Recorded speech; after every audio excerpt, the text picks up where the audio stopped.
Well, welcome back to the country, first and foremost. Yeah, it's nice actually to be travelling. Now, look at everyone assumes, because not many people are talking about the stadium at the moment, it's sort of on the back burner. Yeah. Can you just explain where we are in terms of the new stadium, in terms of what things are happening in the background? Yeah, I think this whole process, and it's actually true for a lot of startups anyway, is there's a lot of things that happen under the water that aren't visible, and we're in that nasty period of time, which is there's a lot of paper flowing back and forth between people that are sort of not in front of the scenes, they're behind the scenes. So we've put in an original permit, which we were requested to do to sort of say where should it be placed. We're looking actually now that it might actually be better to move the placement. For all the embankment fans, I'm not saying we're moving off the embankment, I'm saying around the embankment where it would look like. And then of course, there is a group of people that are surfacing, which we knew were there, that just don't want it there, and we have to be planning for that. There's a third dimension to this. There's a master planning process going on. We're actually not part of that. We're going to have to do a special application. This is not going to be Phil Adlam's best and most exotic press piece, is it? It's going to be about bureaucracy and the churning of wheels and the machinations of those with the paper. So we're going to have to be dealing with those groups of people that want us to look at other places. And I think one of the things I've noticed as I've watched some of the social media and some of the back and forth with the newspapers is a lot of the work that we've done to look at other places hasn't been made public. And I think, you know, maybe we waited on that too long. I'm not really stressed or fussed about what I'm seeing. I'm hearing it, and for anybody who sees this who's not a supporter of what we're doing on the embankment, I want to be clear. We're listening to you. We're very aware that there were other options, and we were looking at those. I thought we'd put that to bed with, like, London Road cannot be built out any further. We're looking out our boardroom window onto the delightful row of homes there. We've just gone through a parking row, so to speak, where we're going to be left with 10 parking stalls. There is no room to build on the spiritual home of Peterborough United. We looked at other places. We looked at the showground. We looked out of town. We looked at other places, and we will put those forward.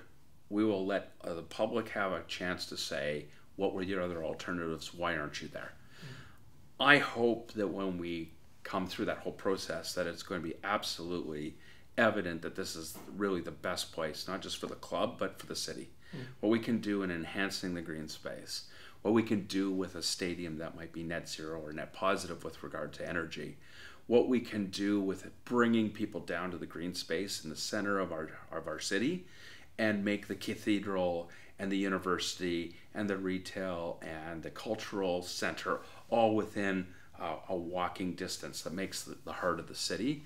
We're pretty excited about where we belong with all of that. And I'll just finish saying that we are looking at potentially moving up the embankment closer to the university, only because if we leave it right on the riverbank, that land is actually not zoned right now. So then we have to slow down again, and we'd have to go through a whole zoning process. Whereas if we move up towards where the running track is being contemplated, or currently is, it's already zoned. So it takes out 3, 4, 5 months of planning. So we are in the boring, non-public, non-visible, non-ribbon cutting part of building stadiums. You mentioned the university there, because obviously we had the university representatives come in. Yes. And we signed a memorandum of understanding with them in terms of working with them, partnerships, etc., etc. That's really important to you, isn't it? Yes, it is. Yeah, I think nice. It sets me up really well. I'm really excited about working with the university. I was involved on the ground floor of what that MOU would look like, what we wanted in it. I think we've been clear, but let me say it again. We believe that this stadium that we're building is a multi-use facility that happens to have a football stadium in it. That also gets to the whole, can we sustain 20,000 fans? Do we need to do it that big? Well, again, it's in the context, everybody, of a larger plan. Imagine the one side of the university that's facing the university actually becomes buildings the university can use. Imagine guest lectures. Imagine, I've always envisioned as a tech investor, what we can do having a place that could be the pilot test center for digital media, artificial intelligence, which we're building into our new web piece. I'm really excited about it. I know we're not supposed to talk about that today. I guess it's a random conversation. But when we look at what we can do at the university for rehab medicine, what we can be training in sports management, the whole concept of having the football club available for research, development, skills training, I'm very, very much in favor of that, very excited about it. And it puts our stadium, the center of the city, to very good use with really good partners. And it's important as well, when we spoke to the representatives from the university, they were talking, obviously, Peterborough's a big city, it's a growing city, not had a university here, it brings people from out of town in, but also the main crux of it was its location, and the fact that it's close to all of the amenities which are growing in Peterborough all the time, nightclubs being built, etc., and that's part of the whole process, isn't it? Its location was always going to be key for you. It is. I mean, Peterborough is at a really interesting crux, and I'm willing to admit I might get it wrong. My North American brain coming in from the outside, looking in, I hope people feel I'm getting close to family. It's almost been 4 years now, which is amazing. I can't believe it. And in those 4 years, my view of your city is what's happening at Flatton Keys. Younger, professional families living in a culturally interesting environment. And it's not just, an older, growing city. It's a vibrant community. Interesting, too, that as you say, that there's a center of town being built. There's also that sense of Peterborough. People move. I'm this week I'm going to stay in Stanford for the first time, right? I've been out to, different Market Deeping and etc. Did I say that right? I think I got them in the right order. Yeah. So I'm starting to see the communities that are part of Peterborough, but it's that sense of going out, spreading. But there still has to be a place to come to, a cultural center that people gravitate to. And we want to be part of actually developing, bringing that here. And that heart of the city concept with cultural, university, retail, religious, and what we're part of, sports, fitness, cultural. I think that's really huge. We mentioned, Jason obviously has been driving a lot of the academy stuff, and people aren't probably aware. It's in Kieran's program notes on Saturday about the dome and the hope that the dome will be finished towards the end of this year, which is part of the category 2 status. That's exciting as well. People might not see it. If they don't go past the training ground, you can see it's obviously been flattened and prepared for it.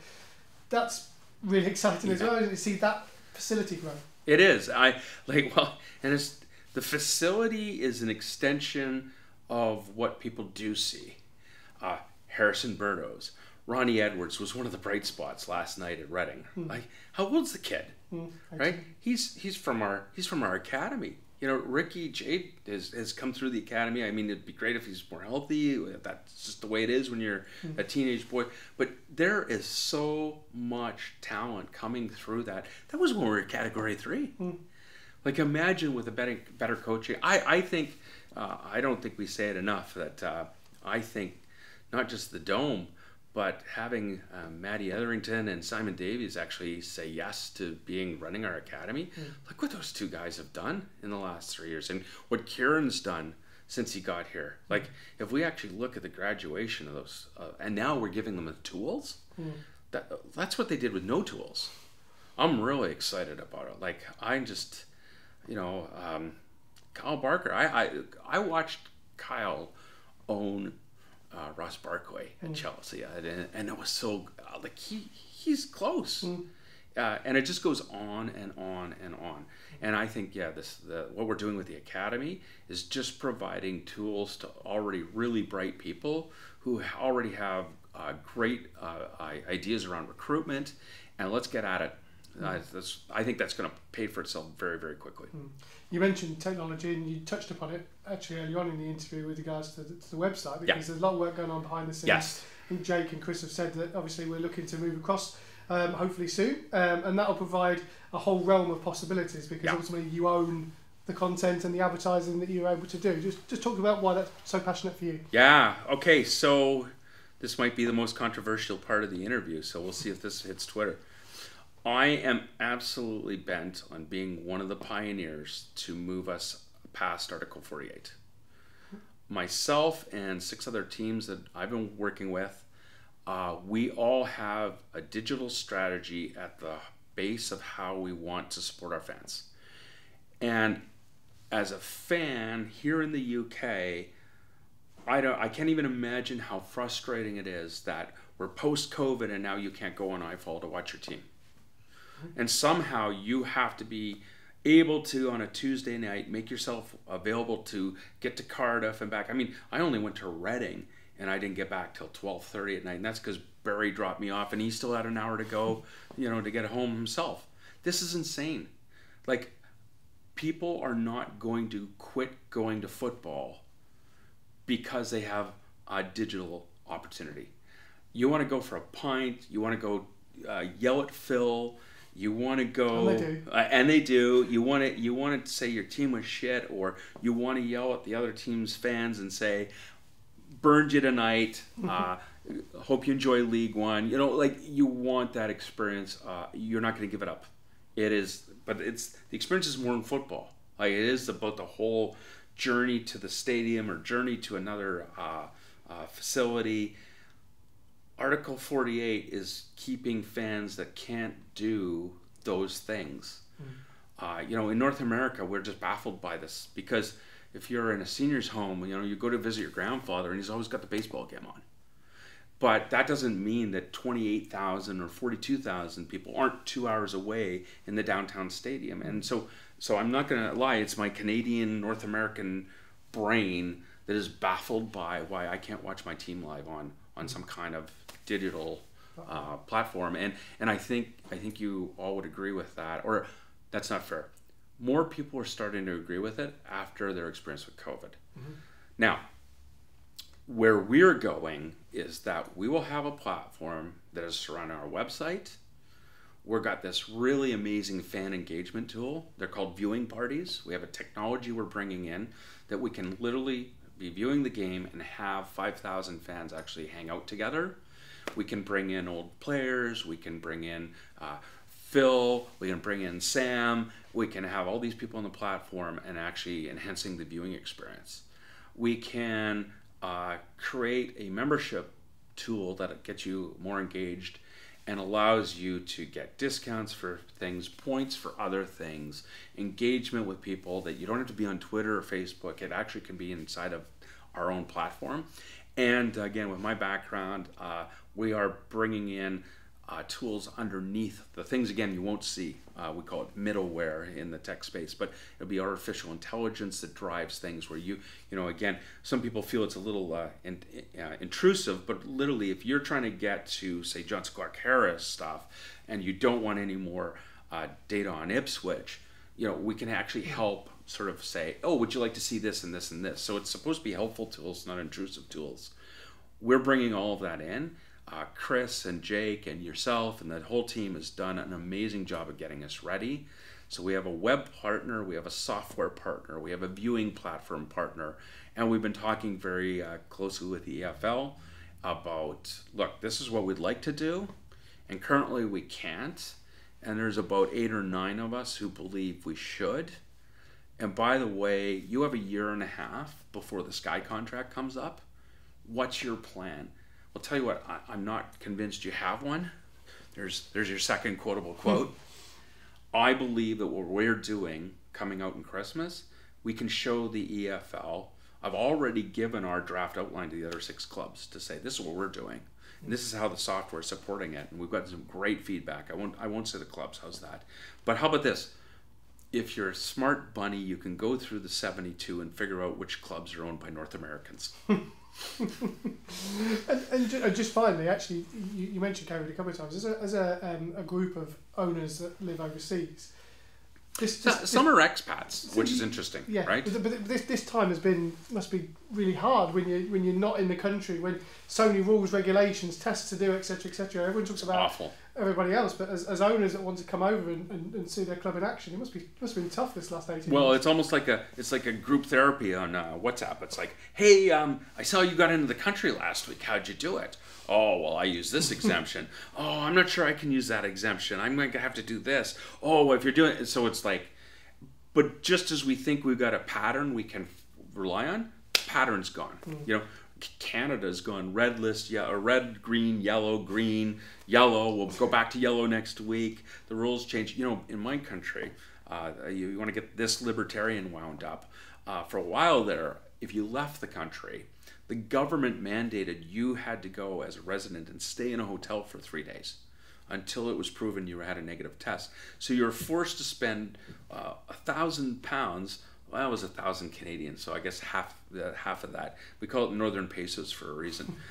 You had to spend $1,000 and stay in a hotel, even though your house was 3 miles away. And we live on a 4-acre property. There's not a lot of people we're giving COVID to. Yeah, so it has been tough. It's whatever you plan, just assume it's going to get blown up.